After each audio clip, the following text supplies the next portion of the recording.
Is it important that European leaders met in Moldova? And if it is important, what does this mean for the war in Ukraine? I'm Dr. K, a political scientist that looks at how information, especially political information, is shared, and symbolism is also a way to communicate. So let's look at what's meant when I say symbolism. Symbolic communication means gestures, and it means body language and facial expressions.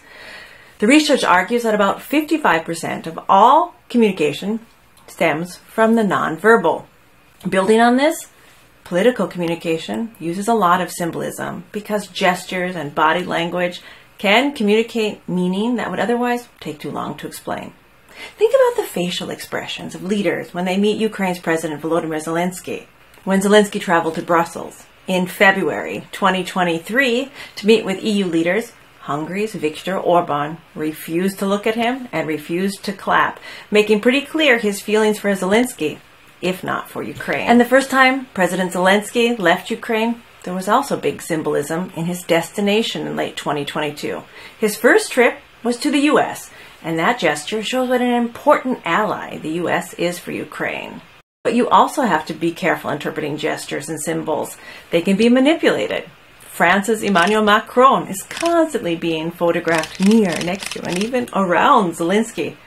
However, his country hasn't given nearly as much support as Germany. And despite the May 2023 German promise of 12 billion euros over the next decade, I couldn't find any pictures of Olaf Scholz and Ukraine's President Zelensky hugging. A country's leaders and their officials are the embodiment of the country they represent. That's why there's diplomatic immunity. And some countries have systems where there's a head of state and a head of government, where the head of state takes over the ceremonial and representative functions, whether it be the king in England or the federal president of Germany. When it comes to domestic policy and international relations, the heads of government, the ones who are usually legitimized through their country's governance system, normally democracy, take over the foreign relations appointments. The U.S. Secretary of State, Antony Blinken, has made more than 50 trips since 2021, visiting multiple countries on those visits. Face-to-face visits are important. There's an eternal discussion in diplomacy whether sanctioning a country really works, because then you exclude them from dialogue.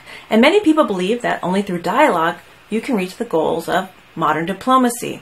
And explaining things face-to-face in our modern world is still really valuable.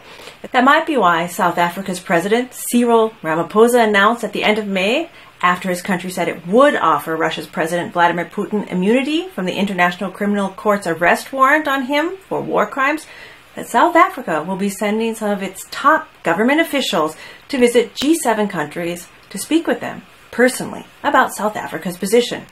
But what does this all have to do with Moldova? Well, 47 heads of state and government showed up at Europe's second poorest country, and one of the most recent to receive EU candidate status. The group of leaders were part of the European Political Community, or EPC. So what does this gesture of showing up in Moldova symbolize? It shows that these 47 countries not only know where Moldova is on a map, but they're aware of the potential for trouble. It means that these countries are sending a message. There's an identifiable pattern. Some could even call it a Kremlin Playbook of things that happen before Russia tries to occupy a country.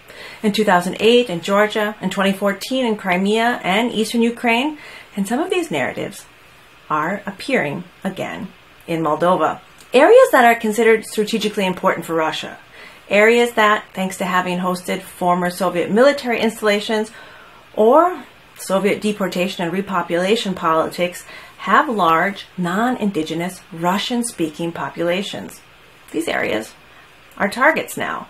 It usually starts with a pro-Russian opposition, which then develops into calls for the creation of a breakaway state, which would be clearly close to Moscow. At the same time, the Kremlin starts talking about how it has to protect the rights of Russian speakers worldwide. The strategy doesn't always work, though. Latvia, for example, a country after being absorbed in the USSR, fought hard to introduce Latvian language laws in the early 1990s. Latvia was often criticized from the UN and the EU for discriminating against Russian speakers. Latvia and its neighbors fought hard to revive their lost national identity, and they also prioritized NATO membership demanding protection NATO Article 5 offers, even if other countries didn't see a threat.